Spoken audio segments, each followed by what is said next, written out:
Here we are with Sugar Hill, the trainer to the light heavyweight champion of the world, Adonis Stevenson. And Mr. Hill, does it feel different having a world champion of your very own in your stable? What does that feel like? It's a good feeling, but it's even more of a better special feeling because it's Adonis Stevenson, and he's a special person. I've had champions before, and Adonis is not my first world champion, but just the first world champion that that I've had success with after Emmanuel's passing. So it means a lot more to me for being able to take what Emmanuel started with and carry out his dream and vision of Adonis being a world championship and a superstar in boxing. We've talked about this before, but how is Adonis different from when you got him, the raw product that you saw in the gym the first time, and the polished product that is the light heavyweight champion right now? You think he's polished now? No, I'm just kidding. Somewhat, polished enough, right? He's still working, and that's what's so great about him. He's still learning. From the first day he came into the gym, and me and Emmanuel stood next to each other and watched him box, and we kind of looked at each other and was like, he asked me, he said, "What do you think?" I said, he's a good fighter. He just needs to be polished up. And, from there, Emmanuel was like, I agree. And Emmanuel worked with him, and I worked with him, under Emmanuel. And from that point to now, he has grown so much, and not just in boxing, but as a young man and as a person and as more of even a pillar of the community because, the things that he's experienced in life and trying to help out others to not, follow his path and, just a totally different person.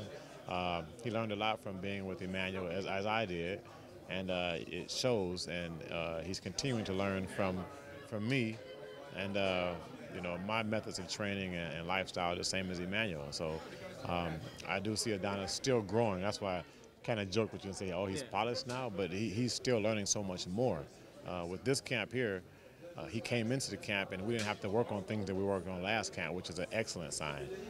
He's always in shape, so we went right to the next page and started working on other things, which I cannot tell you. No, I'm just kidding. But were you at the public workout, and he displayed some of those skills there. So there's a lot that we're working on, and I always hope that he's able to showcase his skills on that worldwide level, like a HBO and championship boxing. But if he's not able to showcase those skills that night due to an early knockout, then I would rather have that too because knockouts sell. And it's a quick night. Yeah. I mean, it's interesting because I think the last 4 fights with Adonis, we've seen something new out of him kind of every single time, to the point that last time out, the HBO commentators were talking about him as a fearsome body puncher. And 4 fights ago, we wouldn't have thought that about Adonis at all. And so it's interesting that he's evolved that much just in the time that he's been with you guys. Yeah, it's interesting to me, and once again, it's great to watch someone grow like that. I mean, this is amazing for me to watch him and to see his boxing IQ just rise way above the charts. And I say his boxing IQ is off the charts a lot because it is. I watch him make adjustments on fighters. I watch him go from day to day, making adjustments from the morning to the afternoon to the evening to the next day. He's constantly learning over and over again, even outside of boxing with his interviews and, being himself a little more and enjoying himself. And he gets a lot of that learning from the other boxers such as Floyd Mayweather, Bernard Hopkins. He watches old tapes of Sugar Ray Robinson, Muhammad Ali, Mike Tyson, and he's just like this big ball of learning, and it's just great to be around. At the same time, I'm still learning. Every day he learns, I'm learning from him, watching him. So I learn more about him, which makes us have a better connection and being able to trust each other for him to perform better on fight night. I was telling him earlier that I've never seen him this outwardly confident at the podium, and the stuff that he's saying, just coming out and saying, I'm going to knock you out and whatnot. I haven't really seen Adonis quite this confident at any point in his career. Yeah, well, like you said, and you said it, and I've heard comments from other people about his confidence has really grown, and it should grow. He should grow. His confidence should grow along with his maturity and his boxing skills and his IQ. You can't have all of that and not be confident in yourself. He's not overly confident. He still trains very hard. He respects Cloud, but he's just confident in what he's going to do, his abilities, and what's going to happen fight night. And I like that in a fighter. It's good to go walking down the aisleways knowing that you have a confident fighter but not overconfident. He's still cautious of the boxing game, as once he was a challenger for the championship. Now him being the champion, wanting to defend and to keep his championship, knowing that the opponent is also training harder and having that same desire that he had as a challenger. It's your job to do the worrying. So let's go on the flip side. What does Adonis have to worry about when it comes to Tavoris Cloud? Is there something in his style that you've been looking at that you've had to make adaptations because of, or what does Cloud bring to the table that you guys have to be concerned with on Saturday? Well, Cloud's an aggressive fighter. Cloud has lots of experience, and Adonis is going to be fighting a lot of fighters with lots of experience, which is not a problem. This is how he gains experience himself. And even though the fight was very fast with Chad Dawson, but he learned a lot from that fight. He was able to pick up on things very fast, the mistakes of his opponents, and I think that Cloud's going to be. I think Cloud's aware of that, and as aggressive as a fighter he is, and his past background and history of fights, I still see him as a dangerous fighter. He's hungry, he's young, and he's determined to be the world champion again. He can punch. They say he has a great left hook and right hand. I think he punches with both hands to me, to the head and to the body. And, for Adonis, he just has to, be alert, stay alert, and, either wait for Cloud to make a mistake or make him make a mistake. In some ways, do you like this matchup better than the Dawson matchup because you know the Cloud's going to be coming forward and is going to give Adonis a chance to let his hands go? Chad did in the end, right? But on paper, it looked like he might not. Yeah, well, I like the matchup a lot. These two guys are, similar in height, similar in build, and they both are, pure athletes. And I think, with the Chad fight and, him coming forward, Cloud is normally coming forward, but I've heard him state in recent interviews that he's not going to stand in front of Adonis. He's going to box, and it's a little bit hard for me to see that out of Cloud because I've never really seen him box, and I don't really believe that he saw himself box before either because that's just not his style and that's not him. But if he's going to box, then Adonis has prepared. I prepared him for boxing, and I prepared him for someone coming forward and banging. He's done a lot of preparation for this fight.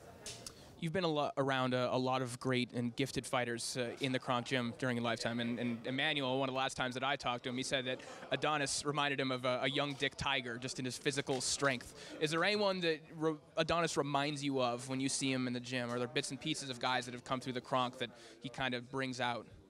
He reminds me of a lot of the fighters, just because of his IQ now, and he's learning. He saw the old tapes of those fighters also, so he's mimicking things that they're doing, and that it's very exciting for him to be able to be a part of the Kronk team and to be able to know some of the things and do some of the things that Thomas Hearns has done, Milton McCoy's, Dwayne Thomas's, Jimmy Paul's, Hilmer Kenty's, which was actually Emmanuel's first champion. So Adonis was my first champion.